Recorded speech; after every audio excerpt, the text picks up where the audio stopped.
अस्सलामुअलैकुम नाजरीन, मेरा नाम सायमा इस्मत है और मैं एक टीचर हूँ, एसएसटी की टीचर। मैं हंस क्यों रही हूँ एसएसटी की टीचर, आप लोग सोच रहे होंगे। इसलिए कि बचपन से लेकर आज तक मैं खुद भी पढ़ती आई हूँ और आज जबकि मैं एक टीचर बन गई हूँ तो मैं अपने स्टूडेंट्स को भी यही पढ़ाती आई हूँ। क्या कि हम एक डेमोक्रेटिक कंट्री में रहते हैं। हमारा कॉन्स्टिट्यूशन दुनिया का सबसे अच्छा कॉन्स्टिट्यूशन है। हमारे पास फंडामेंटल राइट है। हम अपनी गवर्नमेंट को खुद से चूज करते हैं।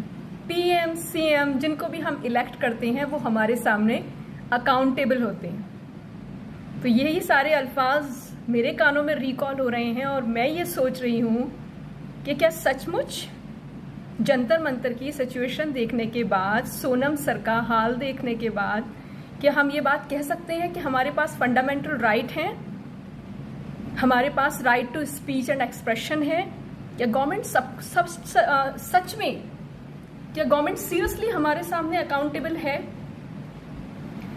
आज के टाइम में अगर हम देखें या कभी भी देखें तो हम ये चीज़ हमेशा बोलेंगे कि जो मुल्क का मुस्तकबिल होता है, जो फ्यूचर होता है कंट्री का, वो बच्चों के ऊपर डिपेंड करता है।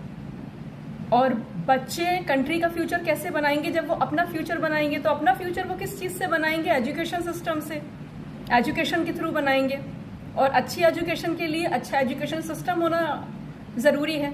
तो आज तो हमारे जहन में ये जो हमारे बच्चे हैं, ये जो हमारी अपकमिंग जनरेशन है, तो सीरियसली वो इस चीज़ को सोच पाएगी कि हमारे एजुकेशन सिस्टम सीरियसली अच्छा है? क्या उसकी फाउंडेशन सच में अच्छी है?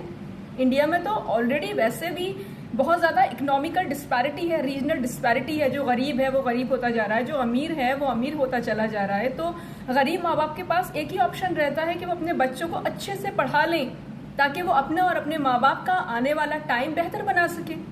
लेकिन शायद अब वो होप भी हमारे हाथों से जा रही है, क्योंकि जो पैसे वाले माँ बाप होंगे वो पेपर को कहीं से भी खरीद लेंगे, पेपर लीक हो जाएगा, तो कितना भी बच्चा मेहनत कर ले। और ये तो हम सबकी जिम्मेदारी है, हमें सोचना चाहिए कि जो डॉक्टर लीक पेपर से पास आउट होके आएगा वो क्या ही आपका ट्रीटमेंट कर लेगा। क्या सचमुच वो डिस्चार्ज करके आपके पेशेंट को घर भेजेगा, या मैं कहना नहीं चाहूँगी। तो मैं ये सोच रही हूँ कि अब जब मैं सिविक्स पढ़ाऊँ या पॉलिटिकल साइंस पढ़ाऊँ तो क्या मैं इतना प्राउडली ये चीज़ बोल पाऊँगी कि we are living in a democratic country? क्या मेरे बच्चे कल को मुझसे ये नहीं पूछेंगे कि मैम आप तो कहती थी कि गवर्नमेंट हमारे सामने अकाउंटेबल है?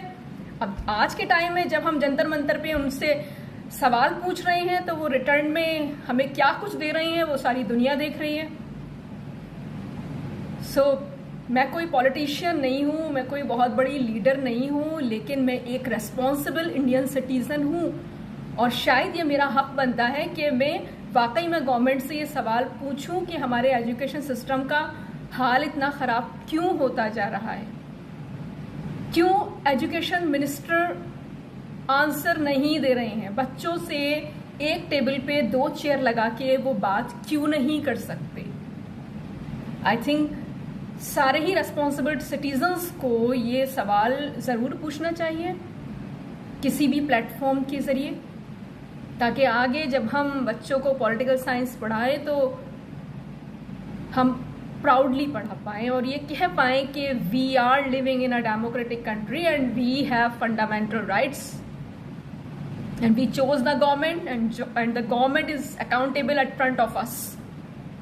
इतना ही कहूँगी, इससे ज़्यादा शायद अब गवर्नमेंट के कहने का टाइम है। Thank you so much. अल्लाह हाफिज़।